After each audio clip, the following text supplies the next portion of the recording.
Okay. Good morning, everyone. We are from Mnet. We are the 4 interns. My name is Johnathan, and he is Kelvin, WeiJie, and Yongtat. And we'll be going through the solutions to mitigate cyber threats. So, a fun fact: do you know actually in 2020 there are 80,000 cyber attacks per day, or over 30 million cyber attacks per year, which the average of the data breach amount costs up to $3.8 million. 3.86 actually, yeah. By 2021, it is expected business will experience a ransomware attack every 11 seconds. So these are actually 10 common types of cyber attacks available. Yeah, but I will not go through all of these. This is for your information. So our client is NLB, which for you all, actually, because the system you guys are using now is actually online database to store all your data, like client data, libraries, books, all the data resource online. Yeah. So we are going to talk about the 3 major cyber threats that for online database. For the first one, it is phishing. So what is phishing? So you can see phishing is actually attacker send an email to the victims, and then the victim will click on the email and goes to the phishing website. So the attacker collects the victim credentials, which is your information. So because you're using online database, so if the attacker hacks into your account, they can edit your data and destroy everything inside if they want. So next available threat, which is ransomware. So what is ransomware? Look at the side, please. You can see attacker deliver the malware payloads to the target. So basically, it's just your data will be encrypted by the attacker, and then they will want you to pay a ransom in order to unlock the data. If you do not pay, you will never get back your data. So everyone tends to pay, which costs a lot. So the last but not least is malware. So the common types of malware are these 4, which virus, spread code, and Trojan horse, rootkey, backdoor, and remote access Trojan, which is cause quite a serious issues to online database.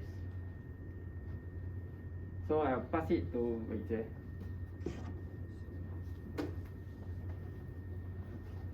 Now I'll talk about the first solution that we have, which will be the multi-factor authentication. It's an authentication method that requires a user to enter 2 or more verification factors to access their accounts, like iBanking accounts and stuff, or you all need to use the multi-factor authentication. So what are the pros and cons of the multi-factor authentication? So the first pros is that it's secure. Let's say the hacker has hacked your account, have your username and password. They will not be able to access your account because only you have the multi-factor authentication. Which brings us to the second point, which is to protect sensitive information, as the hacker cannot access the account with the multi-factor authentication protection. They will not be able to access any data. So finally, you don't lose it over any lost devices, because, for example, if you lose your iBanking token or anything, you still have other means of getting the verification factor to access your account. So about the cons, this can be expensive to implement, because when you're implementing the multi-factor authentication, you need to implement to your current organization structures solutions. So it can be expensive depending on what the organization is. The second will be time consuming, because whenever you access your account, you need to go through the second verification process, which takes up some time. And lastly, the added friction. Let's say you lose all your means of getting your authentication. Let's say you lose your phone, lose your token, everything. Then you won't be able to access your account anymore. So one of the challenges for multi-factor authentication is that it's inconsistent.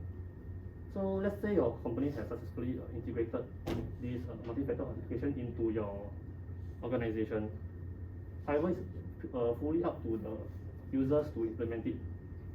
Why I say that is because, let's say you have created an account, you will not be, the account will prompt you to activate your your multi-factor authentication. So it's up to the users to either choose one to use it or not. So if let's say half of them choose to use it and half of them choose not to use it, then it will be inconsistent. Of course, like half is not using and half is using. However, if this solution is implemented, then it will greatly boost the security of the organization. Now I'll pass it on to Kelvin for the second solution. So for the second alternative, which is to protect from your cyber threats, is the in-house server hosting. So with in-house server hosting, you're able to control and protect your data, client data, according to how you want. For example, for National Library, there are some personal data that the clients provide you when they access your service, which are your NRIC. So with this NRIC, if they were to get leaked, clients, the hackers can use this NRIC to do some malicious things to it. So that is where the in-house servers comes about to help you protect your client's data, and also to add on, it allows only your organization to control your data. There will not be any external parties to access it. So not only having control, you have no dependency on your internet. So as we all know, all of us are quite reliant on internet these days. We always use it to play games, surf the net for whatever reasons you have. So with that, right? So I'm sure that all of us have there is a time where we face a cut of internet and we feel very frustrated, and then we have to stop everything. So with in-house server, right, even if there's a cut of internet, we are still able to proceed with our day-to-day processes, so there are no lesser downtime. So of course, when it comes to in-house servers, there are some considerations you need to factor in. So over here are just some photos which I found on the net, which is your current space. So on the left is just one of your meeting rooms where they can go in and study. Second is where they shelve all the books for them to study. And last but not least is the place where they can access your e-resource. So to have an in-house server hosting, you must first cater a space and then somewhere that is secluded so that your public will not have access to it. So not only do you have to consider the space and it must be hidden from the public, you also need to consider for future upgrades, because as we all know, IT is always changing, so there's always a new hardware or better storage space in a few months. So there are some considerations to factor in. So of course, since we are talking about all the maintenance, upgrades and stuff, next, the first thing that will come into our mind would be the cost. So over here is just a rough estimate of the cost over 5 years. So over here we have our pie slices, which are our salaries, infrastructure, maintenance, license renewal and upgrades. So just in case if you are seeing why the salaries is like 1.2 million, is basically it's a rough estimate of 5,000 per employee, and then for 12 months it's around 60,000, and then we are counting because you need a dedicated IT team to host all these servers and to maintain it. So it's around 20, that's why it's 1.2. The infrastructure is the first time cost, and then your maintenance is to make sure that your servers are running day-to-day process efficiently. License renewal is to just renewal with your software every year. And then last but not least, if there's any upgrades. And next I'll pass to Yongtat. Hi, right, I'm here to convince you why you should get the solution from MNet, because, well, everybody's here for business and business means money. So what MNet can offer you is to have a full security package, including both solutions as presented by my colleagues as before, while maintaining, so as you can see, this is a simple rough cost over time chart that we've plotted for you. If you were to implement solution 1 and 2 individually, it will cost you somewhere about 2 mil per year for both solutions, about $4-5 million. What MNet can offer you is a package that will cover all your security concerns with live updates throughout all 5 years for $3 million, which is a huge discount from the about estimated 4 million that you are gonna spend if you were to implement both solutions on your own.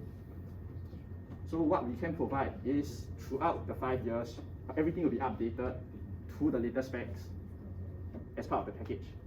And because we have in-house server, everything is live all the time, and we can provide redundancy because we have multiple sites in Singapore itself. Now I'll pass on the ending of the presentation to my colleague here. Right. So everybody, to end this off, I just want to emphasize that at Mnet, in order to prevent the malware, phishing, and ransomware, at just $3.5 million, right, Yongtat? Yeah, we can solve your solutions. Right, so choose us. Any questions? Thank you very much for the presentation. Q&A, questions? Audience, are you convinced? Last participation? Okay, thank you. Thank you. 10% discount for you, sir. Sign now for 20% off. Code Johnathan. Can go back to the. wait. Yeah, this one. The chart. Yeah. Come. Then what are the other two? So this chart, right, is not inclusive of the one-time fee that we do set up for both your structure, either their structures and equipment purchases. So this is just a rough estimate from the market rate, where it's provided to you by another third party that you buy the service from them over 5 years. Now about this sum. The sum is because you want to cover all your security concerns, correct? So you have to implement both at the same time. So this is just an additional both. So over time, you'll be spending more money as compared to getting the service from us for a 5-year contract. Okay. Any more? Other questions? Okay, going back to WeiJie's part. Just now WeiJie mentioned half for 2FA. Why half? It's not really just 50-50 it's an example So let's say if the users need to activate it themselves Because every time you create an account, every time you need to go inside, they will ask you want to activate this 2FA. So it really depends on the user whether they want to activate or not. So there may be some users that want to, some users that think it's too hassle to activate it or to use it So at the end, if you want, it's not possible to want everyone to use it because there will be still a small percentage that won't be able to activate it. That's why it's inconsistent. But why is that so? Isn't it? Can you not make it compulsory? Because like if 2FA, normally you already got your username and password. Some people may not want to spend that time to go through the second process, even to boost their security You want an example?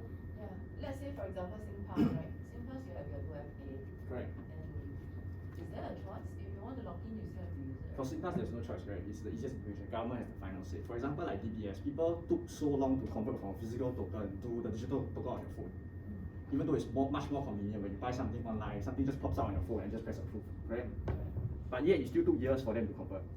So it's actually better to just straight up offer this as a compulsory service to get everyone on board and secure all their data.